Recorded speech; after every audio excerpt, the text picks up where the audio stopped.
राधे राधे। श्री जी माधुरी channel में आपका स्वागत है। प्लीज़ वीडियो को लाइक शेयर सब्सक्राइब करें। माघ अमावस्या यानी मौनी अमावस्या की अंधेरी रात में दीपदान करें। दीपदान करने से 3 पीढ़ियों का उद्धार होता है। मौनी अमावस्या के दिन मौन व्रत, स्नान, तर्पण, दान आदि के साथ दीपदान का भी काफ़ी महत्व है। 12 महीने की अमावस्या से मौनी अमावस्या सबसे बड़ी अमावस्या मानी जाती है। माघ महीने में पड़ने वाली मौनी अमावस्या को बहुत ही पुण्यदायी माना जाता है। इस साल मौनी अमावस्या 18 जनवरी दिन रविवार 2026 को पड़ रही है। इस पावन तिथि पर स्नान, दान, साधना, मौन व्रत और पितृ तर्पण के लिए साथ ही दीपदान का भी विशेष महत्व है। अमावस्या की काली रात होती है। इस काली अंधेरी रात में किए गए दीपदान से हमारे जीवन के सारे कष्ट दूर होते हैं, बल्कि इससे पितरों की आत्मा को भी शांति मिलती है। और पितरों के तर्पण के लिए अमावस्या के दिन यह कार्य जरूर करें। माघ अमावस्या पर किए गए दीपदान से 3 पीढ़ियों का उद्धार हो जाता है। धार्मिक मान्यता के अनुसार माघ अमावस्या की रात पवित्र नदी, तीर्थ और देवालयों समेत कुछ स्थानों पर दीपदान करने से अक्षय पुण्य की प्राप्ति होती है। जिस प्रकार दीपक की रोशनी अंधकार को दूर करती है, उसी तरह अमावस्या पर किया गया दीपदान जीवन में सकारात्मक ऊर्जा लाता है। इस दिन पीपल के पेड़ के नीचे एक दीपक जरूर जलाएं और तुलसी के गमले के पास भी एक दीपदान जरूर करें।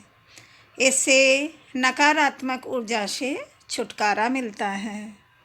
मौनी अमावस्या तिथि पर सूर्य उदय के बाद गंगा नदी, यमुना नदी, सरयू नदी, नर्मदा नदी जैसी पवित्र नदियों के तट या सरोवर के पास दीपदान अवश्य करें।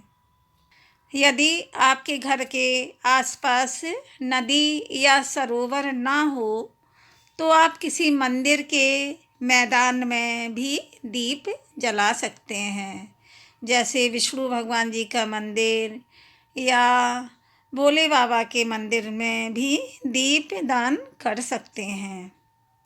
घर के मुख्य द्वार पर भी एक दीपक जरूर जलाएं।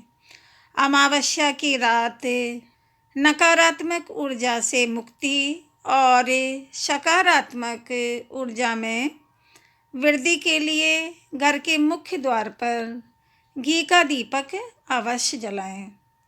इससे माँ लक्ष्मी का वास घर में होता है और सुख संपत्ति समृद्धि बढ़ती है और माँ लक्ष्मी का घर में वास होता है।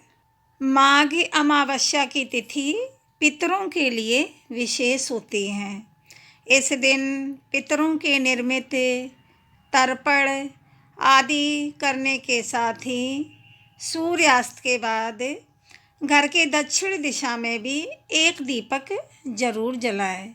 यह दीपक पितरों के लिए होता है, क्योंकि दक्षिण दिशा पितरों की दिशा मानी जाती है। मौनी अमावस्या के दिन क्या करें? पितरों का स्मरण करके उनका तर्पण करें। फिर मौनी अमावस्या के दिन ज़रूरतमंदों को दान दें। अनाज, वस्त्र, कंबल, गरम कपड़े, तिल का तेल, फल आदि का दान करें। और मौनी अमावस्या के दिन भगवान विष्णु के मंत्रों का जाप करें। मौनी अमावस्या के दिन तर्पण विधि कैसे करें, पितरों के लिए कैसे तर्पण करें। मौनी अमावस्या पर ब्रह्म मुहूर्त में उठकर सर्वप्रथम स्नान करें, फिर साफ हल्के कलर के कपड़े पहनें, दक्षिण दिशा की ओर मुख करके बैठ जाएं और पितरों का स्मरण करें। इस दिन पितरों की शांति के लिए मौन व्रत रखकर श्रद्धापूर्वक तर्पण करें। तांबे या पीतल के पात्र में पहले जल ले लें, फिर उसमें काले तिल डालें, अक्षत, कुसा और गंगा जल को उस लोटे में मिला लें। फिर इसके बाद दोनों हाथों में जल लेकर अंगूठे के पास से जल को भूमि पर छोड़ते हुए अपने पितरों का नाम लें। अपने पितरों को याद करें और उनका नाम लें। यदि नाम ज्ञात ना हो तो कहें, मेरे समस्त ज्ञात अज्ञात पितरों को यह तर्पण समर्पित है। 3 बार जल अर्पित करें और प्रत्येक पितर के लिए 3 बार जल अर्पित करें। तर्पण के बाद ब्राह्मण या ज़रूरतमंद व्यक्ति को भोजन, वस्त्र, तिल, गरम कपड़े, कंबल, अन्न या दक्षिणा जो आपकी श्रद्धा हो वह दान करें। मौनी अमावस्या के दिन तर्पण करते समय मौन रहना सर्वश्रेष्ठ माना जाता है। मौनी अमावस्या का क्या महत्व है? मौनी अमावस्या के दिन मौन रहने की परंपरा है। इस दिन मौन रहकर पितरों का तर्पण करें, ध्यान करें, मंत्रों का जाप करें और भगवान की आराधना करें। यह विशेष फलदायी माना जाता है।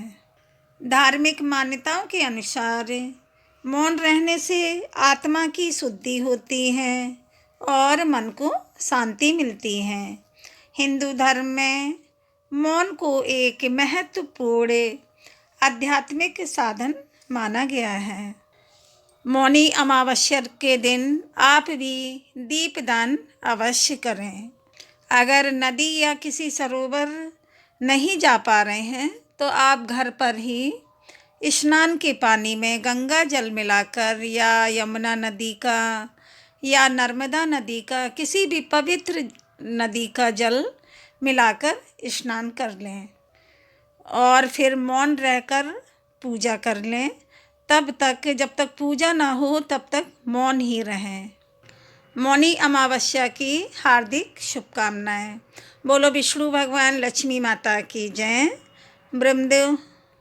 ब्रह्मदेव भगवान की जय, भोले बाबा माता पार्वती मैया की जय।